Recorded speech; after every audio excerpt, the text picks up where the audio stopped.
I've been involved in community organising for over 30 years, working with individuals and organisations, making a positive contribution to people's lives. In fact, the last time I stood on this stage was 6 years ago, when we as a community came together to thank and celebrate the contribution of 20 people, what we call them our community heroes. People who'd given their time, their energy to make a contribution and an impact on people's lives. I'm sure you can think of people like that, community heroes in your lives, in your neighbourhoods. Aren't they invaluable? But what if they weren't there? I grew up 1.5 miles from this stage, in what would deem to be today a low-income community. At the height of the Troubles in the 70s and 80s, unemployment was very high. Those who were in employment generally had low-income work. We didn't have a lot, but we had each other.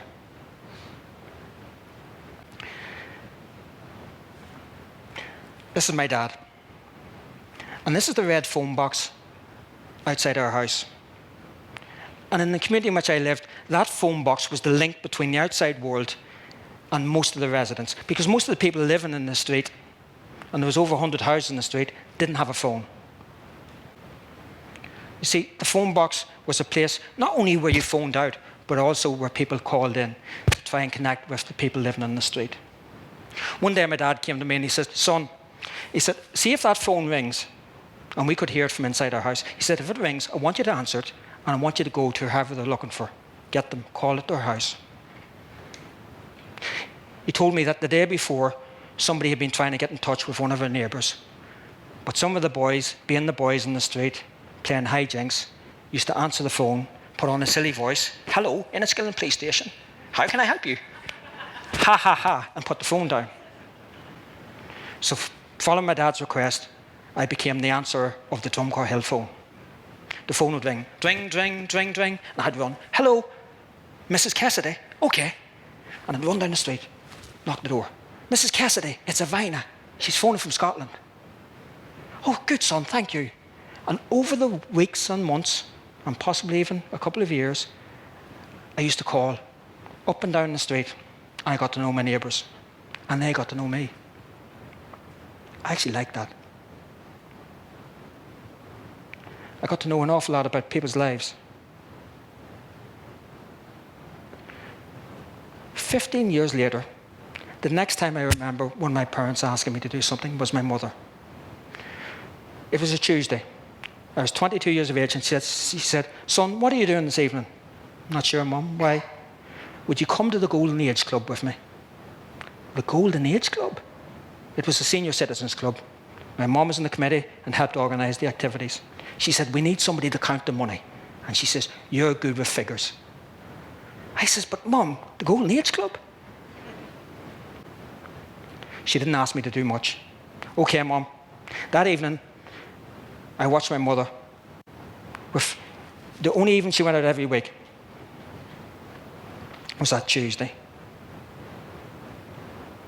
My job was to collect the subs from the older people and the little bingo monies that they all put into the pot.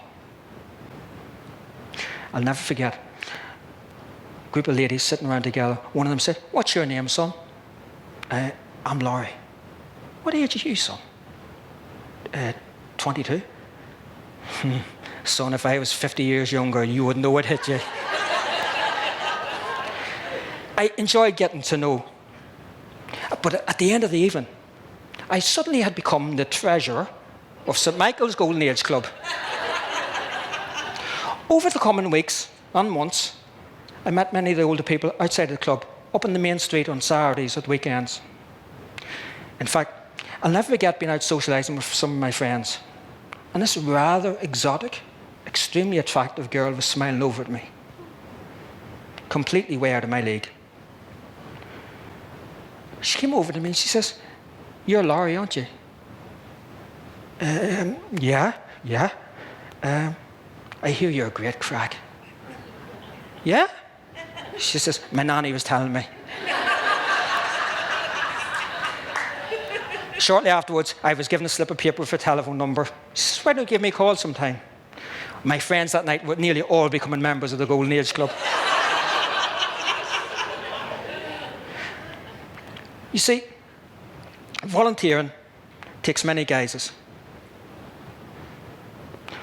But in 2000, when I read Robert Putnam's publication, Putnam was an American political scientist, and he published a book called Bowling Alone. And it talked about the demise of community involvement in America. And I got that feeling in my stomach. It went, we could be in trouble. You see, as a community organizer, I had a good idea that, stuff that often happens in America, i.e. soft drinks, fast food, big cures, sometimes comes here. But what if a community like ours, across these islands, across parts of Europe, which really takes community organising really important, actually declines, that level of community organisation declines, and people stop volunteering? What would it look like? It concerned me. But I thought, we're different from America. Maybe it can't happen here. In 2014, I'd moved out to the country. I got a phone call. "Lauri, would you come and give us a hand?" It was the local GAA club called Balnalek, a small rural sporting organisation. They needed to raise hundreds of thousands of pounds. And they decided that they were going to organise a cycle, and they were going to go around and sell tickets. After a bit of planning, they decided on one of the most ambitious projects I ever got involved in.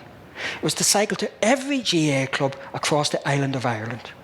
It turned out there was 1,630 clubs, and they were going to do it the summer solstice weekend, June 2015.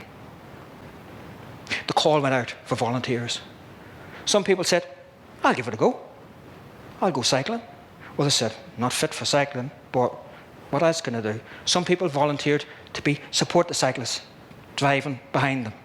Others volunteered to make phone calls, selling tickets to the clubs that they were going to visit as part of the big raffle, and that's how they were going to raise their money.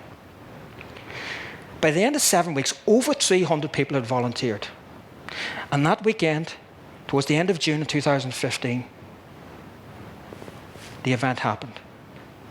People went across Ireland, from Malin in Donegal down to West Cork, taking different routes in different counties. And at the end of the weekend, tens of thousands of pounds were raised. Alongside some other fundraising initiatives, this piece of land was turned into this field of dreams. A field that will do future generations, all by the impact of people getting their act together, voluntary, organising. And the day that pitch opened, the first game in that pitch, people stood shoulder to shoulder, smiles on their faces. That's our pitch. Not governments, not the private sector, that's ours. They did it. We did it. A sense of pride. Some people are interested in getting involved in their community. Others take a more global view. It's been an honour and privilege for me over the last 15 to 20 years to help support people from this community, give of their time and expertise, and volunteer overseas. Doctors, nurses, going off on their annual leave to countries like Kenya. This is a team here who went out to do hernia operations because it's a huge issue in Kenya. Other young people volunteering to go overseas in developing countries and teach numeracy and literacy. But you know what was most impactful about talking to these people over the years? It's not what they do when they're there, it's what they come back with.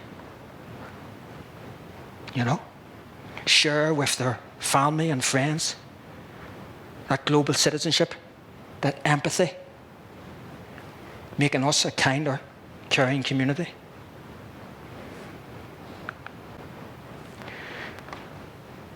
23rd of March 2020 was a day many of us in this community will never forget. It was a day we were told to go home and shut the doors.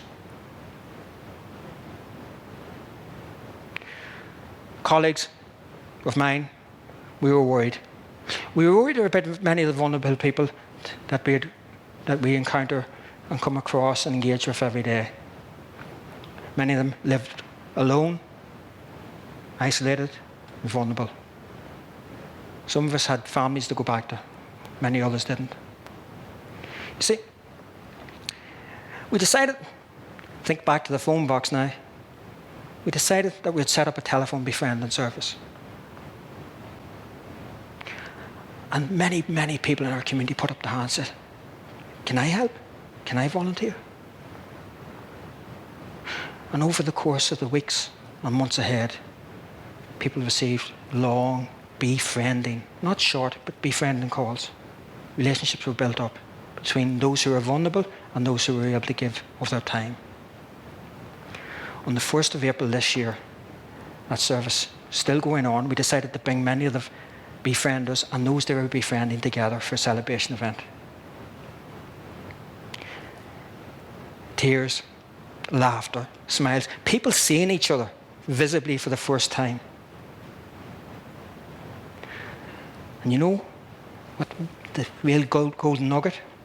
The volunteers, the befrienders, they shared how much they benefited from giving their time, how much it meant to them. But what if people didn't have the time anymore? If I asked you all today, if I asked you, would you be willing to get involved in X and Y? One of the reasons, well, the most popular reason actually why you can't get involved is you don't have the time. You don't have the time.